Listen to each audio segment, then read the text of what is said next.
আসসালামু আলাইকুম ওরহমতুল্লাহ। প্রিয় দর্শক, যে যেখান থেকেই আমাদেরকে দেখছেন, আপনাদের সকলকে সাদর আমন্ত্রণ জানাচ্ছি ইসলামী ইতিহাস, ঐতিহ্য ও স্থাপত্যের উপর নির্মিত ইসলামের পথে অনুষ্ঠানে। অনুষ্ঠানটির title sponsor minister air conditioner, powered by রাঙাপরি।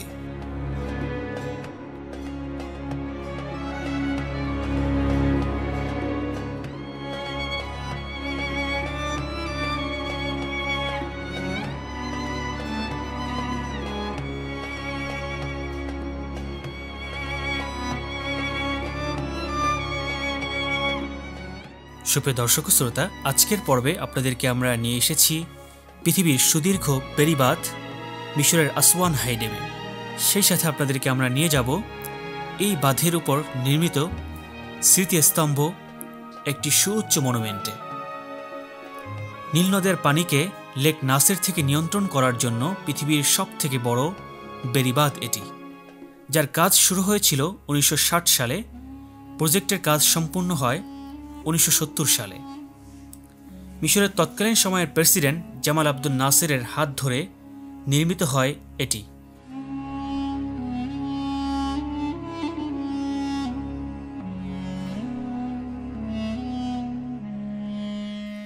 যেটি মিশরের 30% বিদ্যুৎ উৎপাদনে সহযোগিতা করে, যেটি জেনারেট করে হাইড্রো ইলেকট্রিসিটি। এই বাঁধটির আরেকটি নাম পিরামিড অফ নাসের, কারণ এত বড় প্রজেক্ট নির্মাণে যে পরিমাণ পাথর ব্যবহার করা হয়েছে তা গিজার 17টি পিরামিডের সমান। কায়রো থেকে 1000 কিলোমিটার দূরে মিশরের আসওয়ান জেলায় অবস্থিত আসওয়ান বাঁধ। এটি দীর্ঘ জল বাঁধ, যা পৃথিবীর দীর্ঘতম নদী নীল নদীর উপর নির্মিত। আরবিতে যাকে বলা হয় সদ্দুল আলী।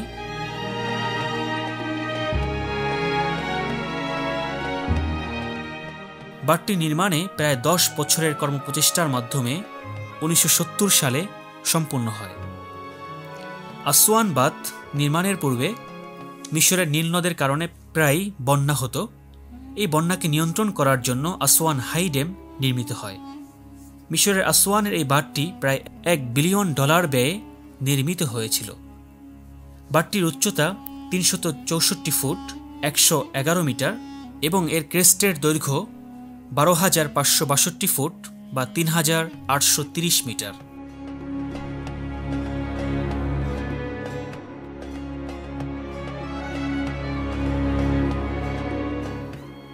লেক নাসের মিশরের প্রায় 200 মাইল 320 কিলোমিটার এবং সুদানে প্রায় 100 মাইল বা 160 কিলোমিটার অঞ্চল জুড়ে বিস্তৃত একটি জলাভূমি, যা নীল নদের একটি রূপ। আসওয়ান বাঁধ নির্মাণের সময় 90,000 মিশরীয় কৃষক এবং সুদানি কৃষককে স্থানান্তরিত করা হয়েছিল। নুবিয়ান নামে একটি নতুন কৃষিক্ষেত্র গঠনের জন্য আসওয়ান থেকে 50 কিলোমিটার উত্তরে কম অম্বু উপত্যকায় স্থানান্তর করা হয়েছিল। সুদানের বেশিরভাগ অংশ সুদানিদের খসম আল কিরবাহের আশেপাশে পুনর্বাসিত করা হয়েছিল। সুপ্রিয় দর্শক শ্রোতা, আপনারা দেখতে পাচ্ছেন নীল নদীর উপর এক বৃহৎ বিদ্যুৎ প্রজেক্টটি, যেখানটা জুড়ে রয়েছে এক মহাযজ্ঞা। এই নীল নদ 5,650 কিলোমিটার পথ পাড়ি দিয়ে 11টি দেশের উপর দিয়ে এই মিশরের উপর প্রবাহিত হয়েছে, যেটি এই মিশরকে ক্রস করে ভূমধ্য সাগরের সাথে মিলেছে, যেখানে তৈরি হয়েছে মারাজাল বাহরাইন ইয়ালতাকিয়ান।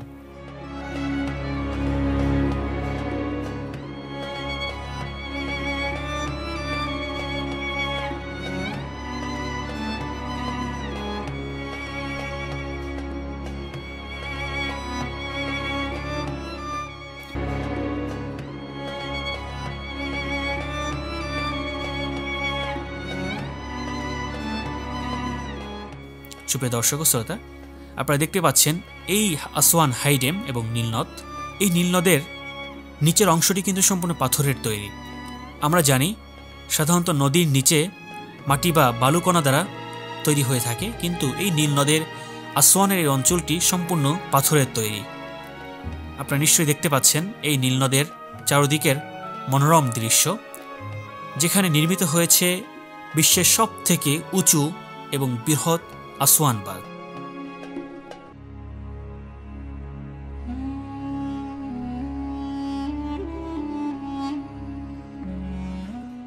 নীলনদের বাঁধটি নির্মাণে রাশিয়ার সহযোগিতার স্মৃতি ধরে রাখতে ৭০ মিটার উঁচু এই টাওয়ারটি এখানে স্থাপন করা হয়েছে, যার আরেকটি নাম আসওয়ান হাই ড্যাম মনুমেন্ট। মিশরের প্রেসিডেন্ট জামাল আব্দুল নাসিরের সময়ে লেক নাসির থেকে নীলনদকে নিয়ন্ত্রণ করার জন্য বিশ্বের দীর্ঘতম বাঁধ নির্মাণের পরেই এটি নির্মাণ করা হয়। আমরা এর সর্বোচ্চ চূড়ায় উঠেছিলাম। এখান থেকে নীলনদ, লেক নাসির এবং আশেপাশের অপরূপ প্রাকৃতিক সৌন্দর্যতা অবলোকন করেছিলাম। 5টি পিলারের উপর দাঁড়িয়ে আছে এই আসওয়ান ফ্রেন্ডশিপ মনুমেন্ট।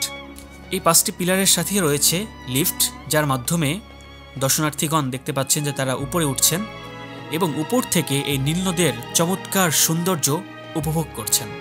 এখান থেকে নীলনদের সৌন্দর্য, আসওয়ান হাই ড্যাম সহ আসওয়ান জেলার দূর দূরান্তের প্রাচীন স্থাপনাগুলো স্পষ্টভাবে দেখা যায়।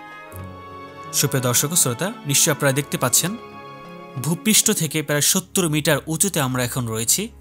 চারদিকের মনোরম পরিবেশ আমাদেরকে মহান আল্লাহ তাবারক তাআলার অপরূপ সৃষ্টির কথা মনে করিয়ে দেয়। এই মিশরকে বলা হয় নীলনদের দান। এই নীলনদকে কেন্দ্র করেই হাজার বছরের প্রাচীন সভ্যতাগুলো গড়ে উঠেছিল। দর্শক শ্রোতা, আপনারা দেখতে পাচ্ছেন আসওয়ান হাই ড্যাম।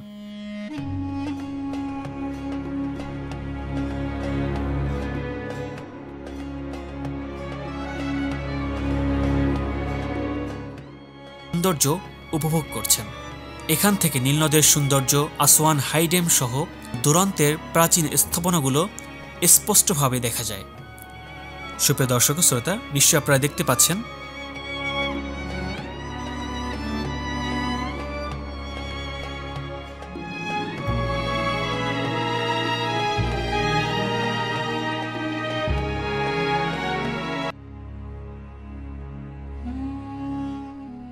দর্শক, আমরা অনুষ্ঠানের একেবারে শেষ পর্যায়ে চলে এসেছি। আজকের মতো এখানে বিদায় নিচ্ছি। আবারও আগামীকাল ঠিক একই সময়ে হাজির হব ইসলামী ইতিহাসের নতুন কোনো স্থাপত্য নিয়ে। আসসালামু আলাইকুম ওয়া রাহমাতুল্লাহ।